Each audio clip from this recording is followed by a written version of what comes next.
Kalau kita ngomongin hewan yang paling gede yang bisa terbang, pasti kita selalu ingat sama Quetzalcoatlus.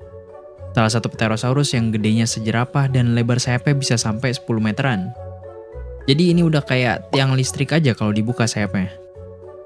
Mereka juga terkenal tuh di film Jurassic World yang bentukannya kayak burung gede banget yang nyucuk pesawat terbang. Nah tapi ternyata Quetzalcoatlus dulu nggak jadi satu-satunya Pterosaurus yang gede sendirian.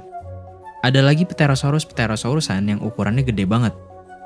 Mereka masuk ke dalam famili Asdarchidae.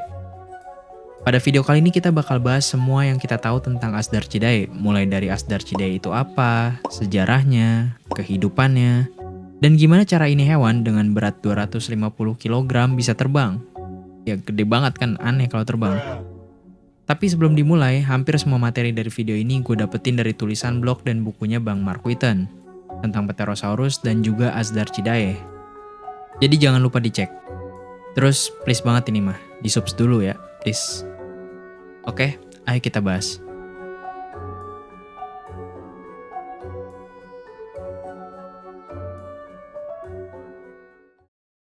Asdarchidae merupakan salah satu famili dari ordo Pterosauria. Mereka punya ciri khas sendiri yang ngebedain dari Pterosauria lainnya, yaitu badannya yang gede-gede banget. Salah satunya ada yang bisa sampai setinggi jerapah. Emang agak nggak masuk akal. Arti dari Asdarchidae sesuai dengan bahasa Persia Asdar adalah makhluk yang mirip naga dari mitologi Persia. Sesuai dengan namanya, ini hewan emang dihipotesiskan sebagai makhluk hidup terbesar yang bisa terbang. Dengan rentang sayap anggota terbesarnya bisa mencapai 10-12 meter. Kagak kebayang kan lu cara terbangnya gimana? Nah gue juga, tapi nanti kita bakal bahas.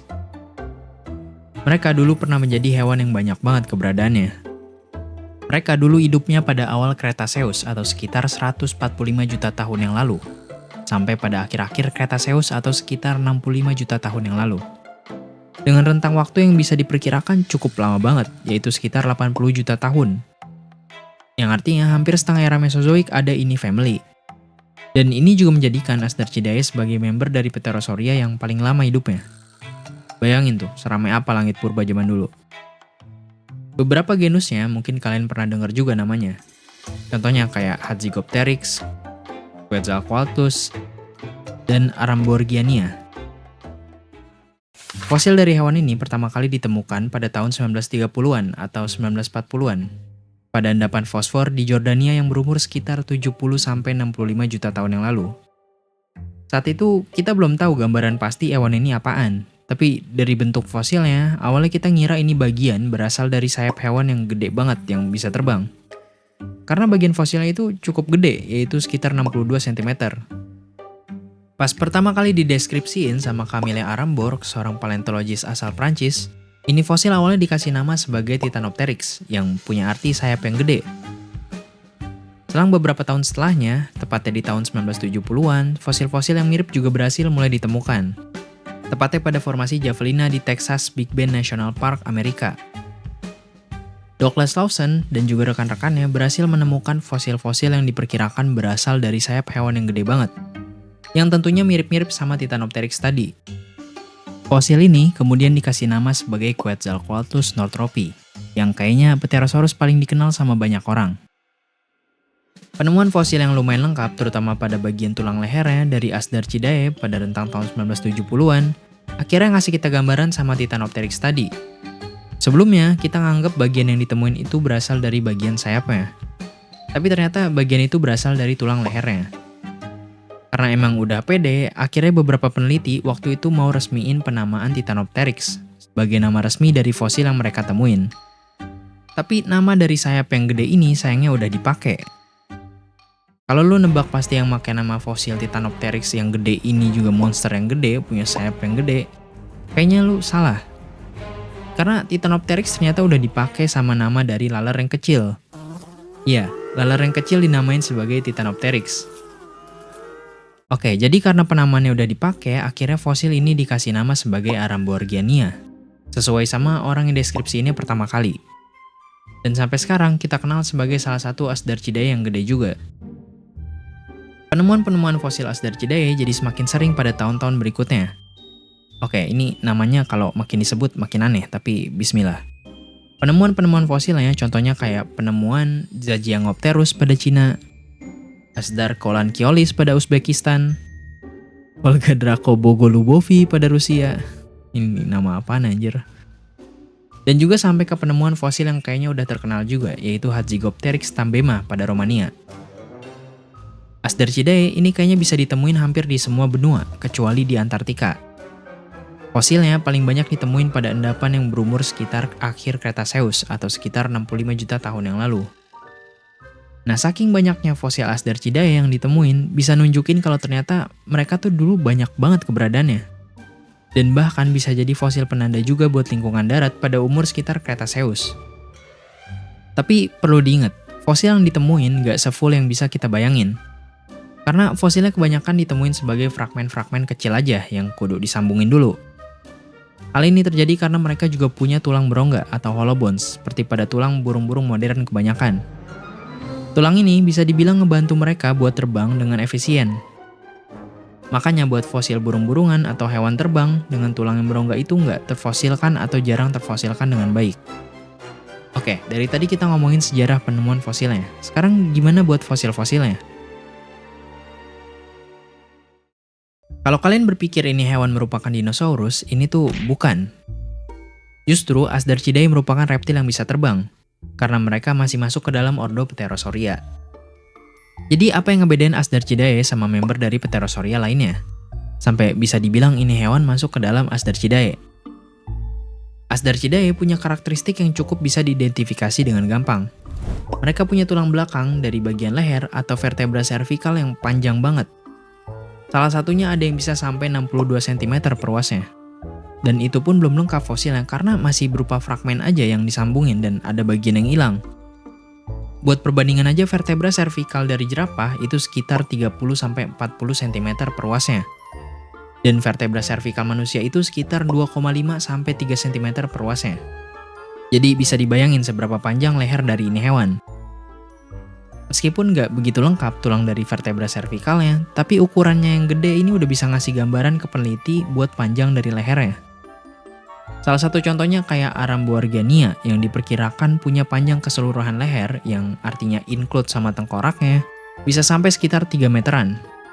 Ini kalau salah bantal emang pasti ribet banget sih. Gak cuma lehernya doang, tengkoraknya juga diperkirakan gede banget. Kalau kita pakai contoh Baconidactyl, salah satu member dari Pterosauria, di mana rahang bawahnya bisa 5 kali lebih panjang daripada lehernya, maka rahang bawah beberapa Asdarchidae, contohnya Hatzegopteryx, bisa punya panjang sekitar 2,5 meter. Yang artinya lebih gede daripada tinggi manusia kebanyakan. Bahkan besarnya itu lebih gede dari rahang vertebrata darat yang pernah kita tahu, yaitu Spinosaurus. Buat tengkoraknya sendiri sebenarnya sedikit banget yang bisa kita temuin secara full. Yang agak lengkapnya bisa kita lihat di Quetzalcoatlus lawsoni dan juga Zhejiangopterus. Di sini uniknya mereka punya semacam jambul kecil di atas tengkoraknya. Jadi kalau lu berandai-andai mereka punya jambul atau enggak, jawabannya mungkin aja mereka punya.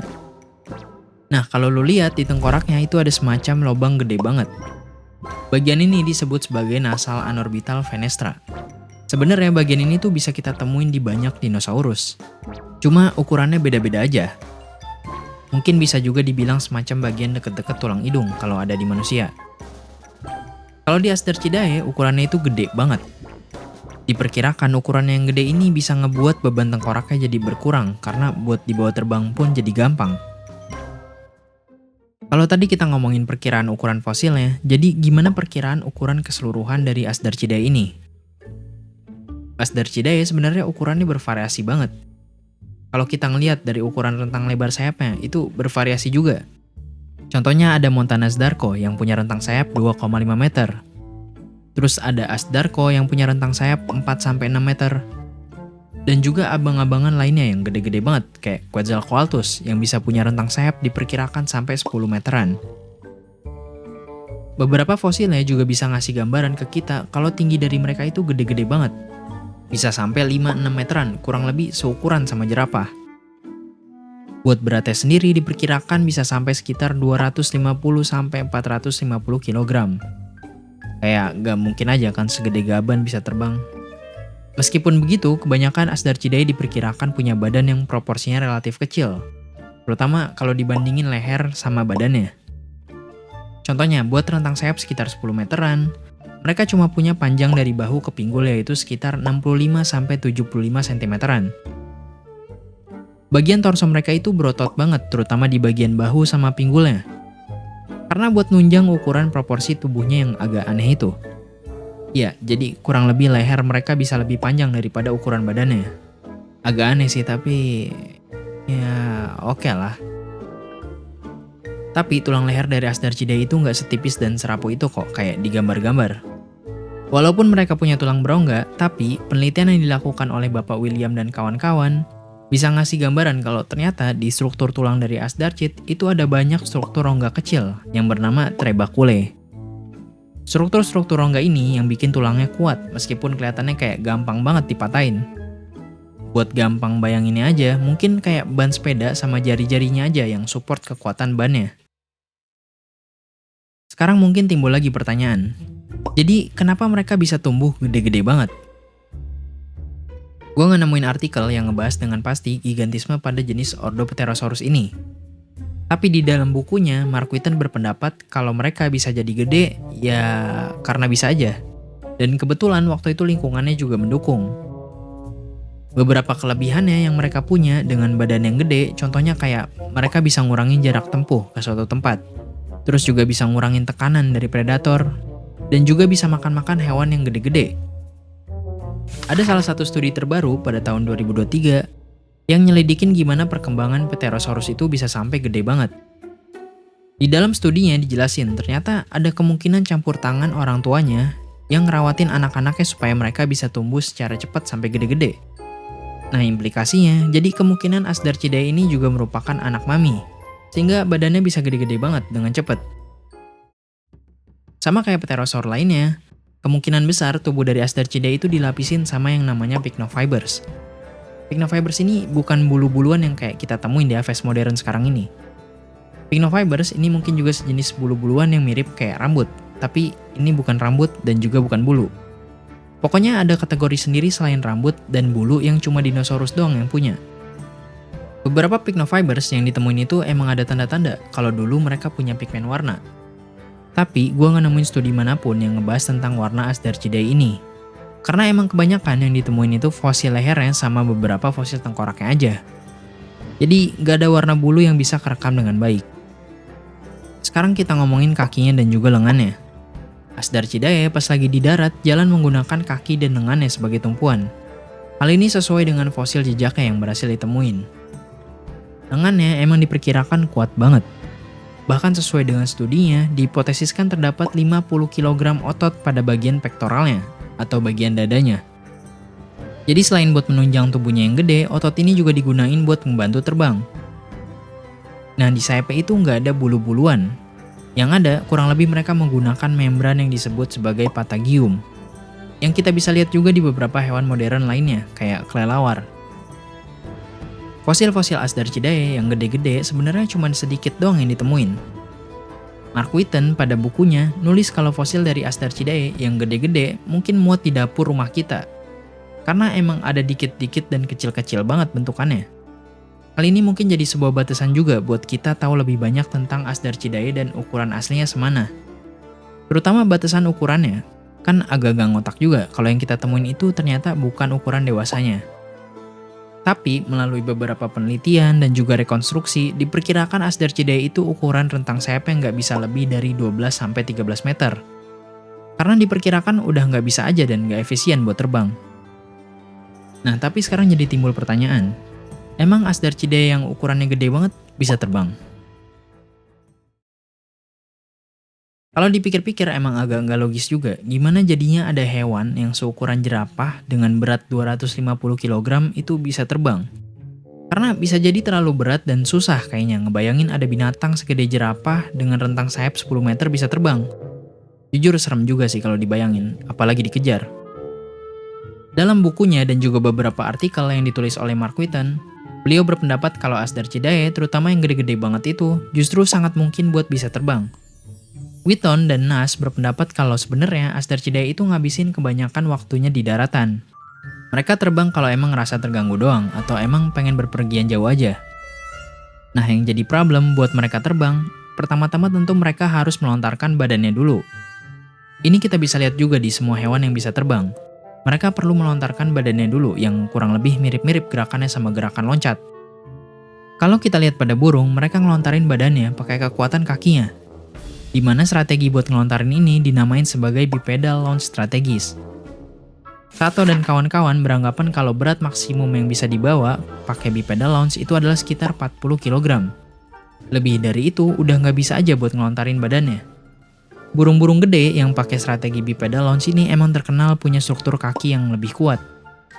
Sementara Asdarchidae kalau lu lihat kakinya, ya kecil banget ukurannya. Jadi kayaknya nggak efisien kalau pakai strategi bipedal launch. Kalau mereka pakai ini strategi dengan berat sekitar 250-400 kg, tentu aja bisa patah itu kakinya. Mana belum ada Haji Naim waktu itu, kan repot juga. Jadi, Wheaton dan Habib pada tahun 2010 mengusungkan sebuah hipotesis kalau Asdarchidae itu melontarkan badannya buat terbang pakai strategi quadrupedal.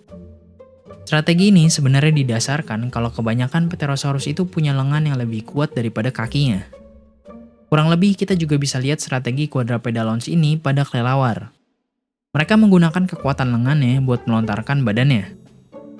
Ada salah satu video yang juga ngegambarin gimana Pterosaurus bisa terbang pakai strategi ini. Dan kurang lebih mirip-mirip juga dengan gimana kelelawar bisa terbang. Diperkirakan metode melontarkan ini bisa sustain berat Asdarchidae yang bisa sampai 400 kg. Malah Wheaton dan Habib juga mengatakan kalau lengannya itu bisa menopang berat maksimumnya yaitu 500 kg. Oke, kita udah punya hewan yang gede banget yang bisa terbang. Sekarang yang jadi pertanyaan, apa mereka bisa terbang dengan baik, tahan lama di udara, dan apa nggak capek tangan yang ngepak terus? Wheaton juga menjelaskan kalau semakin gede makhluk hidup yang bisa terbang, sebenarnya nggak efisien buat ngepakin sayapnya terus-terusan. Karena yang ada bikin capek sayapnya dan nggak bisa tahan lama di udara. Jadi beliau mengusungkan hipotesis kalau Asdarchidae yang gede-gede itu terbang dengan cara soaring flight. Soaring flight ini memungkinkan burung buat terbang tanpa harus ngepakin sayapnya. Malah sangat bergantung sama tekanan dari udara. Mungkin secara sederhana mekanismenya hampir sama kayak hang glider kalau lu pernah naik ini. Tapi bukan berarti Asdarchidae itu nggak pernah ngepakin sayapnya. Mereka tetap ngepakin tapi dengan frekuensi yang jarang. Mungkin buat mertahanin momentum terbangnya aja.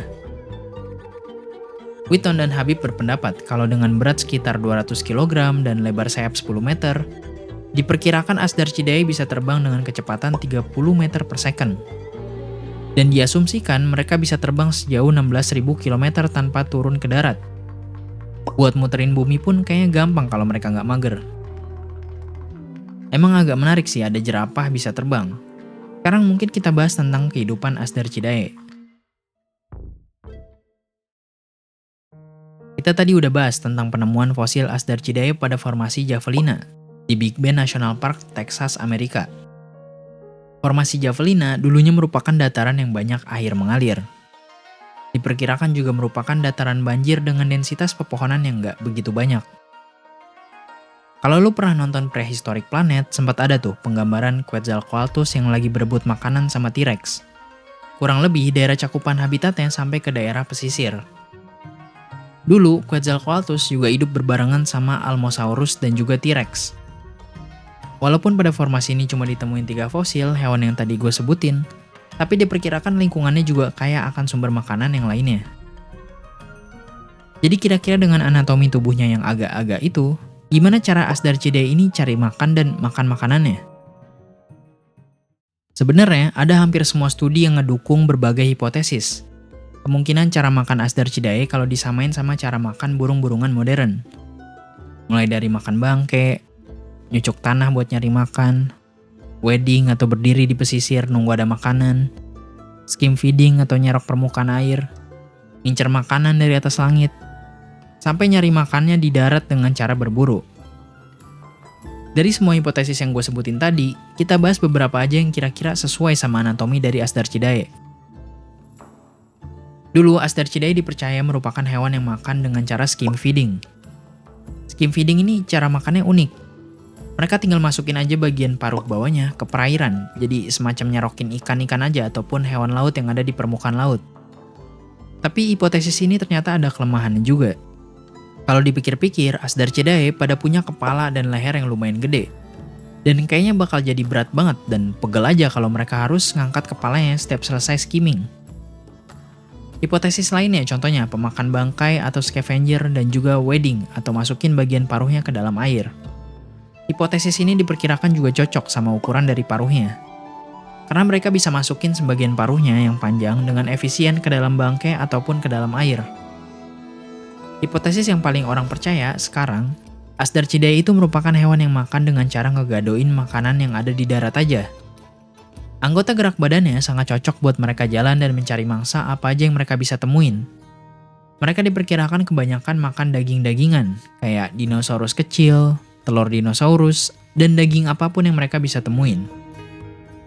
Beberapa orang juga percaya kalau mereka itu berburu dalam mencari makanannya, mau lewat daratan ataupun ngincer makanannya dari atas langit.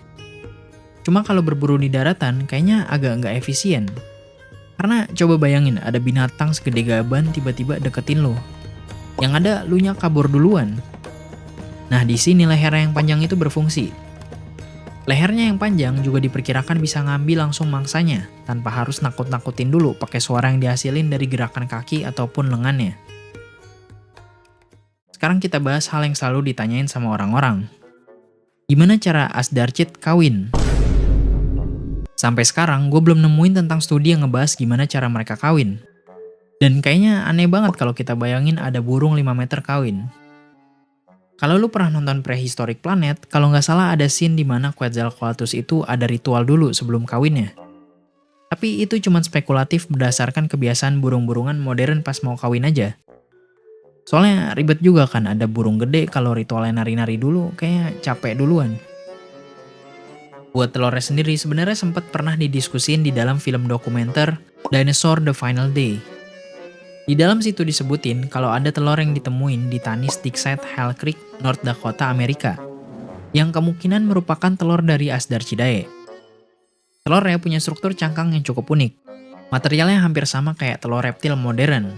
Mereka punya struktur cangkang yang agak lunak dan juga berkulit. Material ini juga bisa menjadi indikasi kalau kemungkinan mereka ngubur telurnya di dalam sedimen. Contohnya kayak pasir. Jadi mungkin hampir mirip-mirip kayak penyu. Tapi sekali lagi, kalau mereka mirip kayak penyu, hipotesis kalau mereka itu anak mami kayaknya bakal kurang masuk. Oke, tadi kita udah bahas kurang lebih kehidupan dari Asdarchidae. Jadi coba sekarang kita bahas contoh genus-genusnya.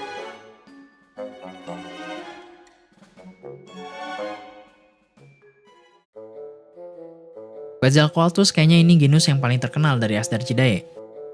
Fosil yang pertama kali ditemuin pada tahun 1971 pada formasi Javelina, Texas, Amerika Serikat. Bagian fosil ini kemudian dideskripsikan sama Douglas Lawson dan dinamain sebagai Quetzalcoatlus northropi. Quetzalcoatlus berasal dari nama dewa langit di mitologi Aztec. Dan northropi merupakan nama dari desainer pesawat Flywing, yaitu Jack Northrop. Mereka hidup kurang lebih sekitar 65 juta tahun yang lalu atau di sekitar akhir Cretaceous. Hewan ini diperkirakan punya rentang sayap yang gede banget, yaitu sekitar 10-12 meter. Dengan tinggi kurang lebih 5 meteran dan berat kurang lebih 200-250 kg. Keberadaan fosil dari Quetzalcoatlus ini bisa dibilang cukup banyak banget, walaupun kebanyakan bentukannya itu fragmen-fragmen kecil aja. Kalau kalian pikir ini hewan merupakan Asdarchidae tergede yang pernah hidup, kayaknya kalian salah. Karena beberapa peneliti percaya kalau ada lagi yang lebih gede. Hatzegopteryx kayaknya juga jadi salah satu Asdarchidae yang terkenal, tapi nggak terkenal yang tadi.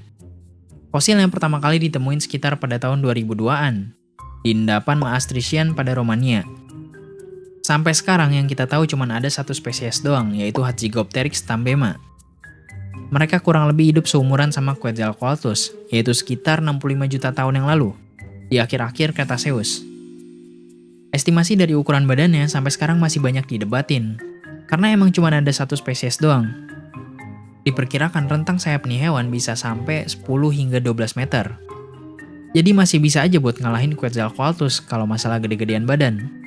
Begitupun juga berat sama tinggi badannya. Diperkirakan juga lebih dari Quetzalcoatlus. Mereka dulu hidup di Pulau Hatek, di mana banyak juga penghuninya yang ukurannya lumayan gede. Contohnya kayak Titanosaurus dan Iguanodontian. Malah dulu diperkirakan mereka itu apex predator dari pulau ini. Nah, ini Asdarchidae dengan sejarah penamaan yang paling dramatis. Tadi kita udah sempat juga bahas di awal-awal. Aramboargenia merupakan genus Asdarchidae yang pertama kali ditemuin. Nama awalnya sebenarnya Titanopteryx yang artinya sayap yang gede. Tapi akhirnya harus ngalah karena nickname-nya udah taken. Bukan sama monster tapi sama laler kecil.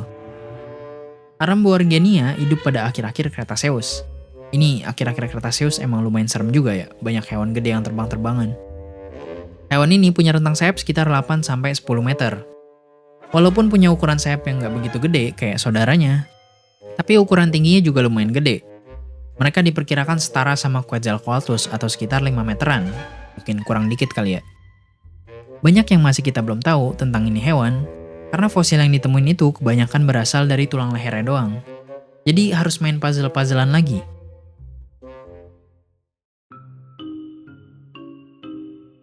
Pada tahun 2009, peneliti di Romania berhasil nemuin fosil Pterosaurus baru. Tepatnya di kota kecil yang bernama Sebes yang terletak di Transilvania, Romania. Mereka ngasih nama nggak resmi di fosilnya sebagai Dracula, karena dari Transilvania, dan yang terkenal itu Dracula. Berdasarkan fragmen fosilnya, mereka merekonstruksi sebuah model dari tulangnya. Dan mereka pede nyebutin yang mereka temuin ini sebagai Pterosaurus terbesar yang pernah ditemuin. Ukuran dari rentang sayapnya diperkirakan bisa lebih dari 12 meteran. Ya, agak nggak logis emang kalau lebih dari 12 meteran. Sekarang rekonstruksi dari fosilnya ditampilin di sebuah museum di Denkendorf, Jerman. Sampai sekarang ini mereka masih neliti lagi fosilnya. Kalau beneran jadi Pterosaurus tergede yang pernah hidup, kayaknya kita mesti mikirin ulang lagi gimana cara mereka terbang. Pada akhir-akhir Cretaceous, sebenarnya Pterosaurus itu udah diambang kepunahan. Kepunahan KPG yang gara-gara meteor itu, akhirnya harus bubarin tongkrongan dari Asdarchid yang kita udah bahas tadi. Perubahan iklim yang ekstrim ngebuat Asdarchid yang mungkin waktu itu selamat, akhirnya harus nyerah juga. Jadi kurang lebih itu bahasan tentang Asdarchid. Sekali lagi, kebanyakan sumber dari video ini itu dari karya-karyanya Mark Witten. Kalau lu penasaran bisa dicek tulisan di blognya. Nextnya bahas apa lagi ya?